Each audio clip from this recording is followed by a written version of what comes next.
qui a un monique, tu peux faire félicitations aussi. Naba joueur ma biso sauter pourquoi pas tous les supporters au ba compagnie qui peut club ba longwa ki malemba futi ba billet na bango ti na matadi ba ke kuta l'équipe na biso ndenge nini et beta kitoko to remporta qui vraiment 2 buts à 1 wano sala qui kitoko plaisir aussi na ba réunion surtout alors mais dossier o eza makasi mingi pe ça la passe na mitema tous les renais o ba komi tout na ba question au juste ezala nini yango to bomana nani na mbogo yo biso Barena le bito bomana ni namboko yo.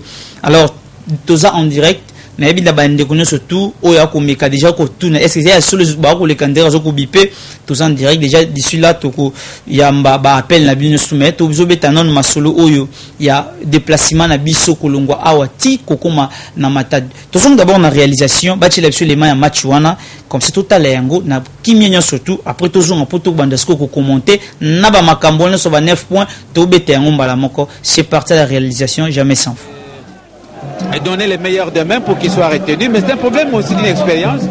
Je crois que Tigana a encore du pain sur la place, surtout au niveau de la ligne d'attaque, parce que autant de fois l'équipe mène dans le jeu, surtout dans le duel, mais au niveau de l'attaque, les choses ne tournent pas toujours. Kazadi, Kito, cette fois-là pour Mbemba. Dao pour qui?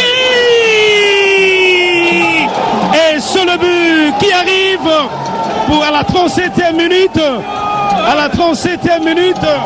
pour l'équipe de Renaissance qui mène ici au stade d'Amar. 1 pour Renaissance, 0 pour Norsport Henri Lambert Vuezolo. Ah oui, c'est tout à fait normal hein, parce qu'on a vu l'action qui est partie, la défense de Norsport, plutôt de l'équipe de Renaissance et les débordements qui a donné l'occasion justement à l'action de réparation devant les défenseurs de Norsport. Donc ils étaient un peu dans le spectatif, les gardiens étaient très mal placés pour pouvoir contrer ces ballons. Voilà.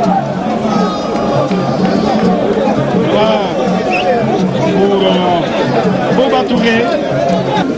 Alors que l'ambiance, elle, le public n'est pas lui, loin, il est au bord. Alors que vous dites ça, non, il obtient quand même, le ballon atteint Panzou.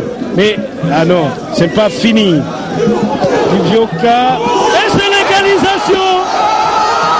C'est l'égalisation du capitaine Ngoma. L'égalisation du capitaine Ngoma. C'est vrai, Henri Lambert Vuezolo, ils ont un peu rêvé dans la défense de Renaissance et le but est arrivé, le but égalisateur par l'entremise du capitaine Ngoma et le public lui envahit l'aire de jeu. Ah oui, c'est vrai, Henri Lambert Vuezolo, ils ont un peu rêvé dans la défense de Renaissance et le but est arrivé, le but égalisateur par l'entremise du capitaine Ngoma et le public lui envahit l'aire de jeu. Ah oui, c'est depuis l'entrée, vous l'avez signalé Willy, depuis l'entrée de Divioka, l'équipe de Norsport a changé un peu de rythme et jusqu'à maintenant le but est obtenu et Ngoma c'est toujours l'artisan. C'est l'attention des athlètes, il y a un peu beaucoup plus de brutalité de part et d'autre maintenant. C'est pas beau. C'est pas beau. Le public est venu pour suivre le spectacle du match, les beaux spectacles et non de la bagarre comme ça.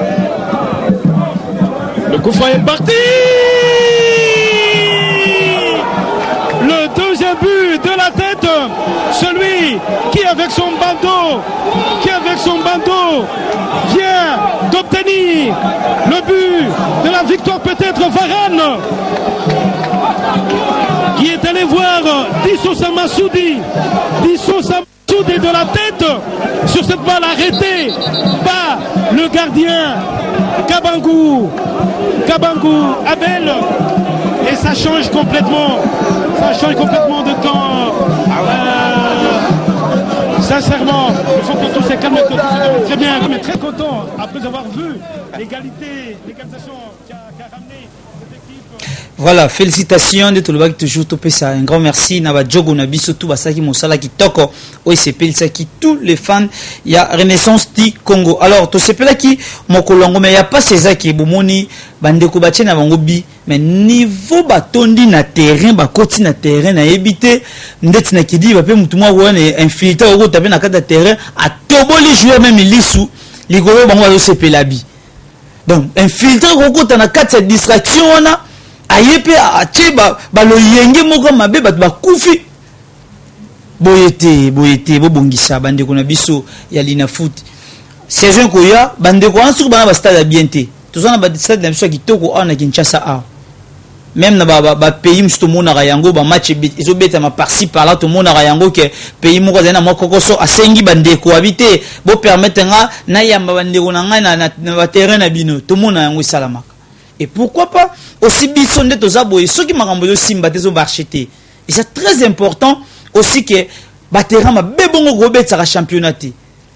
Aussi ba joueur wana oyebisi bango te boya na Kinshasa awa boya en attendant ba bongisa la rabino ba terrain kuna pour ba terrain la bien. Boyezo sala kitoko te pasi. Joueur a kobeta na terrain a zoki. Joueur zobeta na terrain koko ya sable mabanga tout ça ils kitoko te bongisa. Na côté wana vraiment bande ko na biso ya lina foot. Alors tozongi siko na dossier oyo tozo solola yango sikoyo dossier monene o isali passe à tous les Rennais. Kolala kolamuka boyebi histoire ndenge bandaki. To uta marambo wana première journée, to deuxième journée, troisième journée, quatrième journée, ba joueur ba bete zate trois joueurs ba bete zate pourquoi parce que ba dossier na bango mikana na bango eza bien tef. Wana bata fédération nzokande bande ko ranger bakotsaki mukanda koloba ete faut bazwa biso 3 points. Or na ebandeli ya saison Renaissance du Congo akotsaki liste na ye ya 18 joueurs au nyoso tout bazaki qualifié. Alors fédération na biso Fekofa asongisi ke 3 licences il y a des joueurs qui non validés. Na moment oyo tu es que tout est validé mais ça qui passe parce que 3 licences sont qui non validées. Mais après yango oui, surtout ça moi faute to ko zongo moto le non peut-être ngambu na biso ba misu bazo ki penalty ba secrétaire bazo ki tenter ya ko landela makambo susu très bien. Mais il y a pas ces anini lina futa eko kata mbala moko 9 points longwe. Or na ba article o lina futa pesi biso to kotika na même article na bango wana o bango bakoma biso to tanga ngo ensemble et ça le lenge bango bazo le bela wana to éviter c'est que ba article o bakoma ils a fondé ils a ramassé tout ça ndenge nini ba jamais sans vous mité ma et ko sala passe. Mais ya mboto zo ba interview aussi to zo ba appel à bandeko na kotanga quelques articles oyo bandeko na biso alina foot balobi na biso ete faut balongola biso 9 points na ba match nyoso to wana to yebite soki makambongo biso tout ba congolais. Alors article 72 et le biboy joueur non porté d'une licence, tout joueur affirme que au cours d'une rencontre n'est pas porté d'une licence validée ou révalidée sera puni d'une amende de $10 au minimum.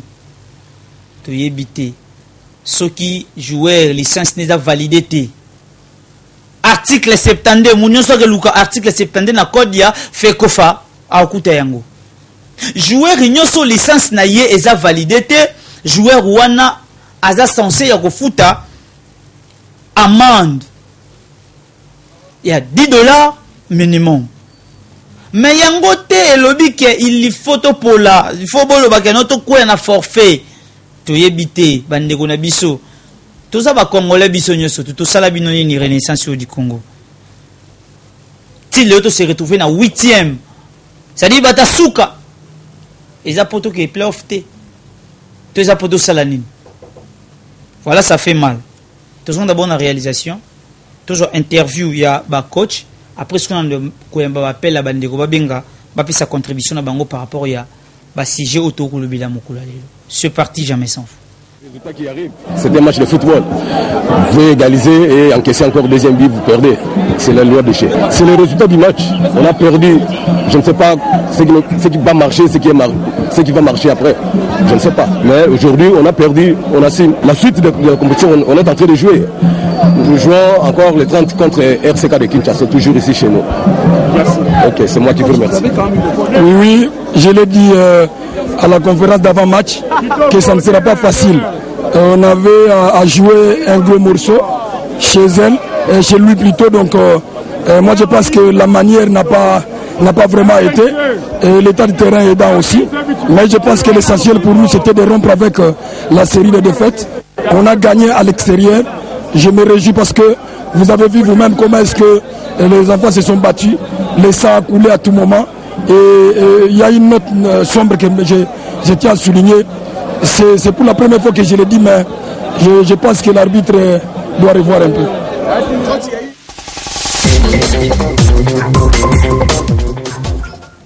Voilà, Boulandi ba coach Nabiso Lolengi Balobi. Vraiment, il s'allie qui côté même arbitrage, il faut bongisa.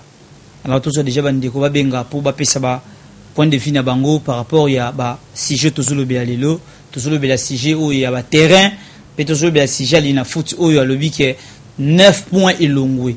Entre-temps lelo comité pe azosala ba effort na yepo akotisa recours pour permettre tous les Rennais to eba ekusuka ndenge nini parce que toza na obligation wana photo kotisa lettre na biso et permettre de répondre à biso aussi pour tout samba yango pour ils ont marambo to tika 9 points ebelé ils ont vraiment ebelé pour ils ont le quoi ko tiwe après ça va ko perdre contre Vita après ça va ko perdre contre Dering boye bozela pourquoi pas non banda mukolo auto bozaka na match ya Vita bokata kama monte bozela to kezora 3 points na matadi toya simanango bokata et ça a mité ma passi. Tu vas me dire déjà que sa contribution par rapport à Bassige. Alors jamais sans vous. Oui, Mbote obengi biso ape kombonani. Na bengi na commune ya Nalema. Kombo na Jenny Band. Wende gotozo kayo. Ndeko na moni bino équipe bino na bino boa sérieux. Déjà pour le faut pour rien par rapport à voilà, tu le dis boyer. Tozol kende na ba article. To condamner fait ko fate mais tozol kende ba article oyo ezali oyo komami pe oyo bango mbasala yango. Article 72 biso to sala yango te. Ndenge baloba joueur nyoso du o licence na non validé aza censé ko futa amende. Biso batu te to koma yango. Voilà to kende appelle mso bande ko benga. Allô jamais sans vous. Allô bonjour. Mbote ndeko bengi biso ape komonani. Voilà, ndeko tozo kayo. Ah, eloko na nalo baka po nekite ntezakia.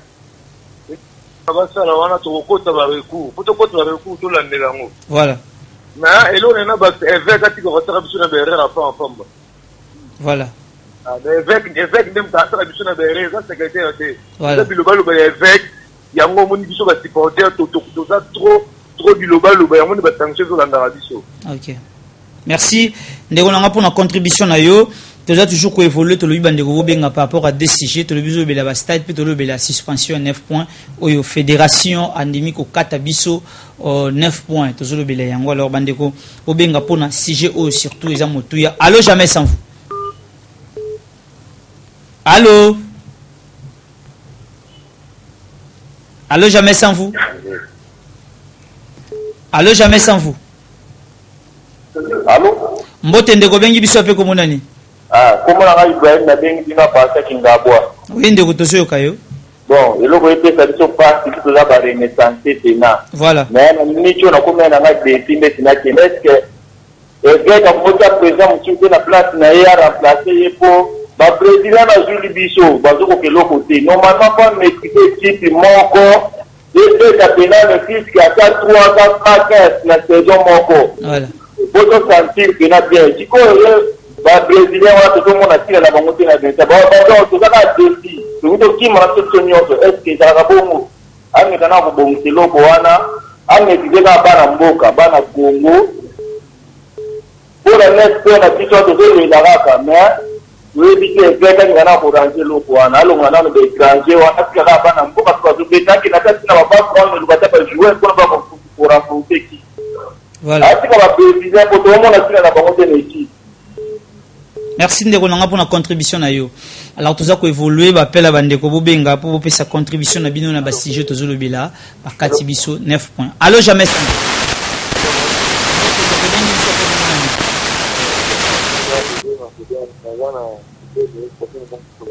oui ndeko matsa ma volume to zoko na sema kasi dans le boye makambo oyo eleki kokata bino na ga teseme isso na page de moi moké oui quand va me tester pour voir va poser moi là c'est 9 points en tout cas là zo sala ngapa na avec donc il a gagné le football donc on a vraiment ça la page mingi ouais donc 9 points c'est beaucoup hein donc on a pour le magaya on a vraiment pour gara na mo mutema pe ya mopita le baloba mingi pe pas de mobilisé na on a pour le baloba.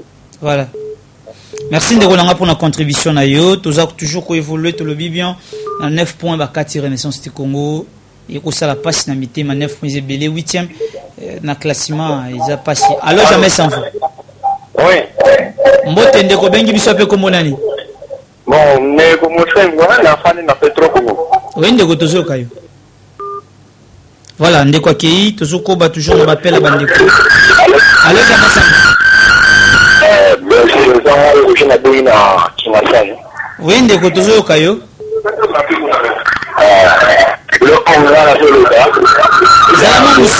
Zalama musika télévision to kayo bien. Voilà, ndeko akei to le biso bengi biso zalama musika télévision et permettre biso to kayo vraiment qui to ko makasa alors bandeko tozo ko ba toujours ko lo bana sujet koyo. Alors jamais sans. Mbote ndeko bengi biso et pe ko monani. Voilà, ben on commune en Chine Petro Congo. Oui, tozo ko contribution na yo. Contribution c'est moi qui dans la raison par Pambara bani bakati 9 ans vous avez indiscipliné. Voilà, tozo ko ba toujours na ba appel à bandeko ba ko benga biso de partout to yamba. Allô jamais sans vous? Oui, allô bonjour. Mbote ndeko bengi biso pe ko molani. Allô nous on tient quoi pour le team là. Oui ndeko. Ouais, contribution dans les là pour la renaissance. Bon, dans notre thème là est-ce il n'y a pas moyen pour que l'on ait des éditions au stade, il y a équipe Moko Oroui, il y a une équipe de base. Voilà. Et puis on a les renaissances, chaque année, chaque saison, on va changer à jouer. Alors il y a bien des équipes de la Ramakoudjon, qui va jouer avec moi 2 ans, 3 saisons, si comme Moko, on va apporter moi quelque chose. Voilà. Dans la compétition, on va brésilienne, et de l'eau montée. Voilà. Là, on va jouer les Pérus, dans la Congo, même en Afrique, on va dire qu'on joue pas évoluer. En plus, l'entraîneur de Patriot, on a rentré les montées, on a pour rien. Parce que Daoud a dit, maintenant, dans la club de Kalana, Congo, c'est un grand coach. Ça va match à Dérim, ça va match à Nord. Voilà. Parce que ça va bien. Balongoli biso 9 points, ndenge balongoli biso 9 points ndeko. Ndeko. Oui. Oui, probablement 9 points, balongoli biso 9 points, likanisi na yo, idée na yo par rapport à 9 points. Bon, par rapport à l'idée, on a condamné beaucoup plus de économiquement les secrétariat à Renaissance. Voilà. Deuxièmement, la dirigeant à la fédération. Voilà. Il ne faut pas jouer donc, mon corps a pas compétiteur, il va la même idée. Si on a la même idée, la plus pour ma vie, il va arriver aussi. Voilà. Merci Mingi pour la contribution na yo. Ça va. Ok. Tout tu peux évoluer pour ça. Alors Mbote ndeko bengi biso pe ko monani. L'autre, il a dit que nous avons eu comme nous avons Roméo. Zalama musika télévision to kayo bien. Ouais. Non, babu, effet, nous avons connu derrière aujourd'hui. Zalama musika TV to kayo entre ozobima bien te. Ça va. Non, dit effet, nous avons connu il fallait regarder qui était dans l'année passée, parce que sous cette eau. Donc, on les a propres. 9 points et qui n'est pas beau, tout perdre là, il m'a tout perdre la vita. Et dans la constitution. Donc, c'est vrai qu'à ta équipe, à l'oubli, soit si peut-être, comme ça, tout au chien, il y a tout dans la fondation. Tout en président, tout cas, tout pour Matanaï. La brigade qui est née, tout les travailleurs, la puisque la couloir, comment nous avons perdre utile. Merci Ndeko pour la contribution. Toujours qu'on évolue dans l'appel à Bandeko, bah qu'on vient à Bissau de partout, et à Bandeko comme Soussou. Allô, jamais sans vous? Allô?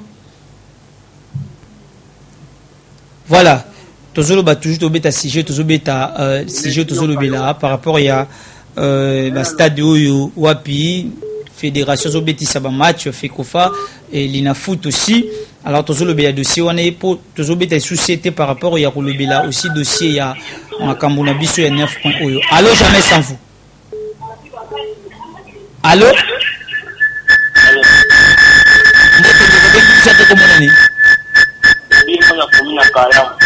Oui, combo. Oui, ndeko tozoyoka yo contribution.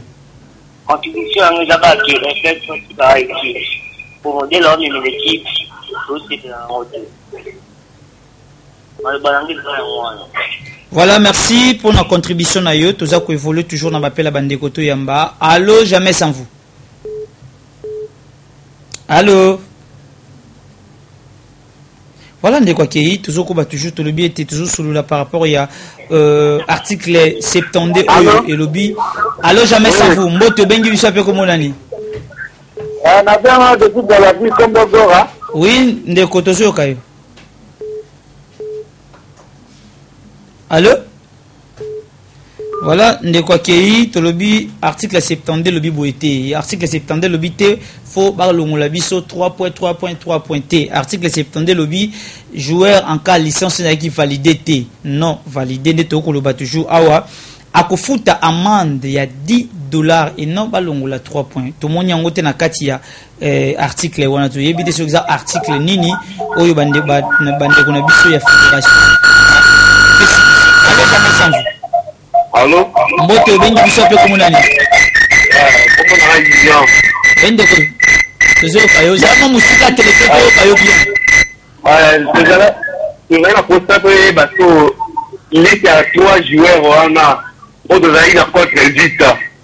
Balobino, ba joueur wana bazali ba joueur moko bazali ba litigé. Voilà. Siko ezala ba joueur wana bangonde ba kokata bango to likola ba joueur wana bakati biso ba wana. Oui, likola ba joueur na misatu wana ndi bakati biso ba point. Ah.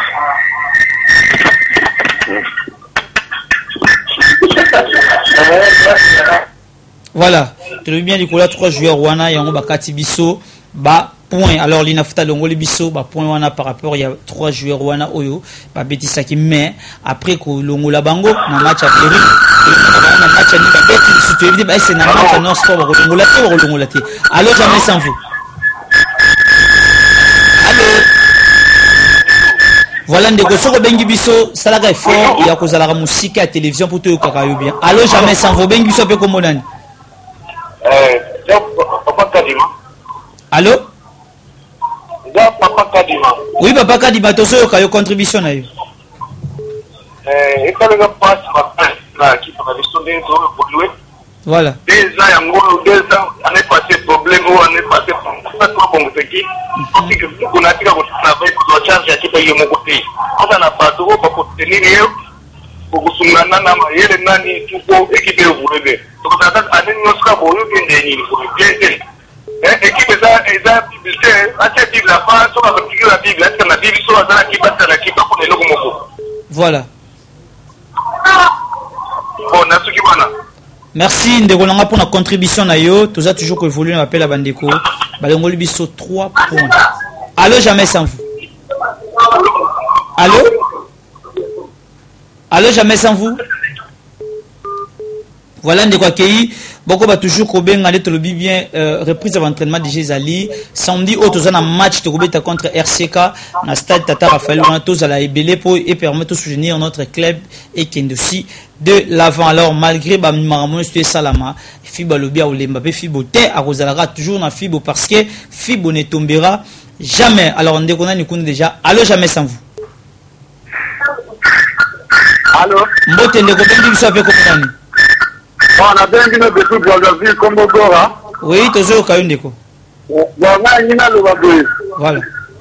Vraiment, la ligne à tout le monde, on a foutu, on a fait tout le du Congo, on a fait tout le foutu, on a besoin de merci de répondre à la contribution.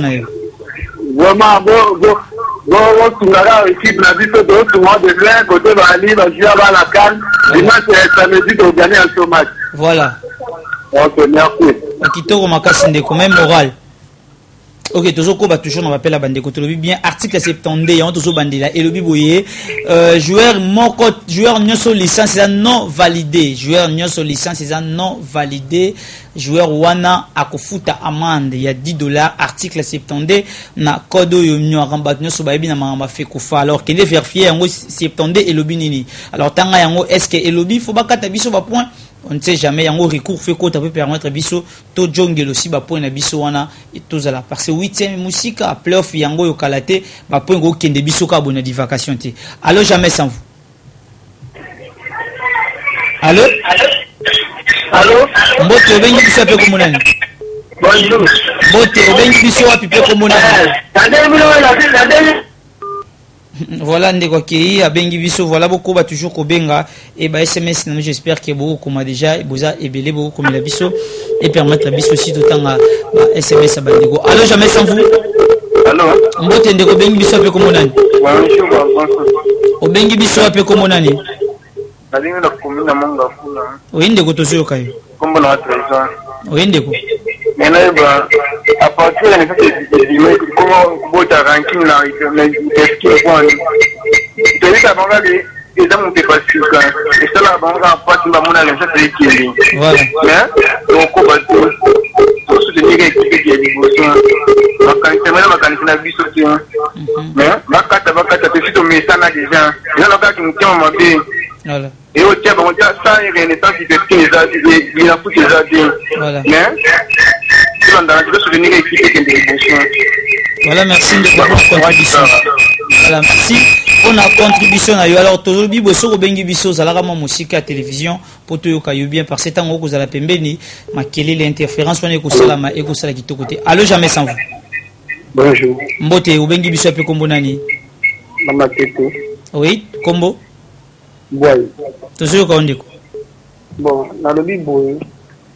Ata commentaire bato basale eza pour nous mais au moins biso za bata ya renaissance toza les grandi toza tout le côté na metokomi koto parce que makamwa 9 points na et ça lui se passe voilà mais biso peut te dire que to bi peut tika et ça se passe pourtant to longaka awa to ke stade to la mamati boto déception ya vita ya imani et bon to 9 points.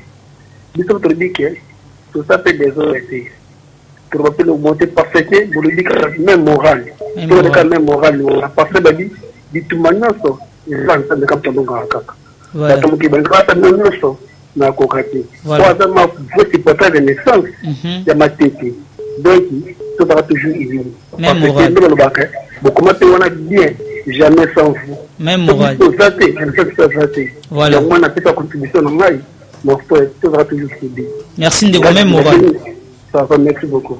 Voilà, toujours on appelle à René, tout le bien et bakati biso 9 points balongoli yango to tigali na 3 points au cas to zogi na matadi to éviter sobi wana bakolongola yango me bande ko matadi ndenge bakota na kata terrain to éviter est-ce que bako pesa bango pe suspension to éviter. Voilà, allô jamais sans vous. Allô? Mbote ndeko bengi biso avec komunani. Mabenge depuis commune Angaliema. Oui, tout ce caillou. Comment Angali par la foi. Oui, ndeko tout ce caillou. Allô Diboy. Oui. On a likambo, il y a 9 points wana les autres salanga parti de Onanga. Voilà. Mais pour Angali, il faut dire que ça va être à l'ina foot. Ça je fais nyonso au basket. Mais likambo qu'on a tous ngayo, pas encourager ka ba jouer la équipe nyonso. Voilà. Vous comprendre? Merci. Pour toi entamer pour deux matchs pour tout qui ça 9 points. Voilà. Merci papa pour la contribution na yo. Alors toujours na jogo tubo za la ini tous les Rennais za la ini tous les Rennais mobilisons. Allô jamais sans vous. Allô jamais sans vous. Alors 9 points oyo et l'embisa bisoté 9 points oyo et mema bisoté na gauche droite 9 points oyo et longola bisoté parce que na batu misuna ebi na mama 9 oyo oko mdusabi ngakutu seko zaka lokolo moko na kati lokolo moko libanda c'est-à-dire muto azaka na kata renaissance malgré ça li passe mais nous sommes là du René to uzalaka na sima ya équipe na biso. Allô jamais sans vous. Allô mbote ndeko bengi biso ape kombonani voilà mo ko bengi na ngaka oui ndeko to soka yo. Bon, problème de la Renaissance. Renaissance est dans la partie de Bénin. Et je posais moi court du temps où il a formé en haut. Oui. Mais le président a mis le nez à Zambia. Et puis à Loba. À la comme fondateur et puis à le président où il a dirigé l'équipe. Ensuite, là, il y a un aboye parce que les arbres qui y a l'État dans beaucoup. Jamais, à cause de l'adversaire, il y a taille, il y a son abango. Beaucoup nettoient dans la stratégie. À la stratégie, il y a pour diriger l'équipe. L'équipe est là, et l'autre, il y a l'autre. Renaissance, c'est là, il faut la télé, et l'autre, ça va pas. Alors, manière, où il y a l'équipe, c'est ça, bien. Manière à remettre l'équipe. Donc, ma réunion, je suis présent, par contre, dévoilé, c'est ça, ma réunion où ils ont appuyé des sous entre comités à étudier, avant de voir le bon aspect. Donc, partout, bah, jouer, c'est un papier, bon, ça dit pas les très bien, mais sinon, surtout, à Via qui Renaissance. Aïe, oh, c'est, bah, il y a eu, il y a eu, tu sois là, fois 6, qui a eu, 5, il y a le bâti. Non, ils ont un sens. Bah, joueur, la bête, ça va pas, il y a un terrain. Mon talent, le joueur est en terrain, et l'équipe est dans la tête, dans la saison aussi. Mais, avec la Rino Hazard, il va le battre, à la stage, l'équipe Wana et du mal cascade. Et du mal cascade, et dans la fanatique, belé au balandi en mot, la série n'a un mot. Merci. Merci de pour la contribution à yo. Avec un message. Bote ndeko nyusa pe monani. Zalamo musika ya télévision to ko bien. Oui, to soko ndeko. Comment on va produire la fanatique de la Renaissance. To soko kayo. Mais pour faire du fait de mettre point au état de biso pas. Mais na ito olanga. To kama ko ito lo bawa tikatiko na makambo ya passer moku na o ito lo bana en pratique na. Hazard qui portait la émission C. Conseil européen, ça passait à mon coup, le babou, jamais la télé bourg. Voilà. Bisous, qui portait la émission C, il dit que deux ans, la bisous partie dans ma campagne de l'État. Normalement, à cause de la province, la bisous bongoté. Et il dit, ma campagne, pour les affaires du monde, il dit, t'as pas de lien qui est dans la Ligue des Champions, ah, ouais, les camarades, t'as joué avec les jeunes, il dit, t'as pas coupé, bah, va toujours à vie. Il dit, t'as pas la Renaissance, tu vas toujours à vie, tu vas bien, tu vas bien, frère. Gariana les Camotés, la jeune, la morale, le bien des trucs consentis, et puis il y a un fils de ça et qui est délai, donc l'équipe méchante, la biche de ça, pour l'équipe, la biche de soutenir aussi dans le Chika. Voilà. Merci, la soutien. Merci pour la contribution à Ndeko. Alors, tu le dis bien, tous les Rennais, 9 points au Tokoloba, et en côté, et comme ça, nous sommes des Rennais, tu as la Rennais, tu as la Rennais.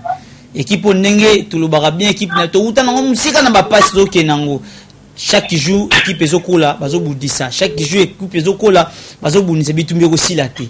Alors tous les Rennais tous à la ini tous les Rennais tous à la soudé tous les Rennais tous simba na bomoko tous à la même liloba même morale pour Renaissance du Congo oyo e kufa li sous terre ataba matiba kiti et ozala kaka par ces clubs oyo biso to lingango pe to souterna a yango à 100%. Alors bandeko na ngai nyoso to ya ba fibo et émission na bino yango yo à tout moment na lobaka René nyoso tout tango ko mon émission jamais sans vous et avec votre humble serviteur fils ya papa Joël Nsiene soutenir émission oyo na ba moyen na yo aussi pour au mona ka émission à tout moment soutien à yo même moralement même financièrement surtout est important et ça la biso bien permettre biso to mekempe ko mata to kindosi na ba esika otoko ko alors et ça la bien moni bande ko bagene matadi voilà biso gene matadi te et ça li passi parce que ba image e sengeto sur la bino ndenge équipe longa Kinshasa ti na matadi na ba Congo tozana ngote to éviter to expliquer ba fan nini o balinga émission o alors tous les Rennais tozala ini tozala le ba moko tokuta na samedi biso na match contre RCK na ebike le simbité mais lobi ko simba 9 points et ça na ngope fin du mondeité mais entre temps le comité et 8 ans nango ya ko kotisa recours mokola lelo tozela réponse au bakopesa biso nde to royal sous na bitando ke to communiquer bino. Alors zwa déjà information na ba nyoso au balandi biso moko lelo et te zwa déjà rendez-vous chaque mardi na 23h na 23h30 zalaka branché scotché na Wapicom télévision, la chaîne à large idéal chaque mardi zalaka wana et permettra tout sur la percer to fongolaka téléphone ouvert pour na ba rené to chat téléphone oyo fongama rapport tous les Rennais après ça point de vue naie par rapport à notre club nous le toujours équipe na biso ba supporter. Alors ce qui vérité zali ngape wa bino fils ya papa na kozanga te koleka puna sa no vérité pour ngai na lobaka na nga vérité et si que simba te na kolobezo simba te et si que zo marché na kolobezo marché. Alors to beta maboko ni si que zo simba mais si que zo simba te faut to zonga po to fana to bongisi yango po to kende ensemble. Voilà nga nabino nakomi na suka nde na koloba toujours nga wabino humble serviteur fils ya papa to kutana samedi na match to ta match on lingo le to zo ba point wana to ya to kumisa équipe na biso to yembela yango to longa ba René te ataba mati ba kisne ta koloba to zaka ba René to tikala toujours seko na seko. Alors to bien grand merci à mon boss mon DG Pichu Wanzila, l'excellence dans la simplicité, et pourquoi pas mon coach Montréal le vrai jeune Mokonzo alia kana basel sika moko papingi na mao, et pourquoi pas à l'évêque Pascal Mukuna ozo lembate comme sambo na yeko chaba moyen et permettre équipe o kende pe tombama et kindosi liboso parce que totali bitumba to uta na nguti lelo ba moyen cha azoko ba pe toujours ko cha po équipe ezala tout soutenir yango tout zala bomoko même moral même liloba to kinelo salon na dossier dans la comité ce qui information ezali pour la presse nyo surtout en général contacter tous les journalistes et vous allez important et aussi ceux qui messages il faut les garder toutes les émissions où il y a Renaissance du Congo pour ça information. Alors on a bino to kutana mikolo ya bye bye même moral.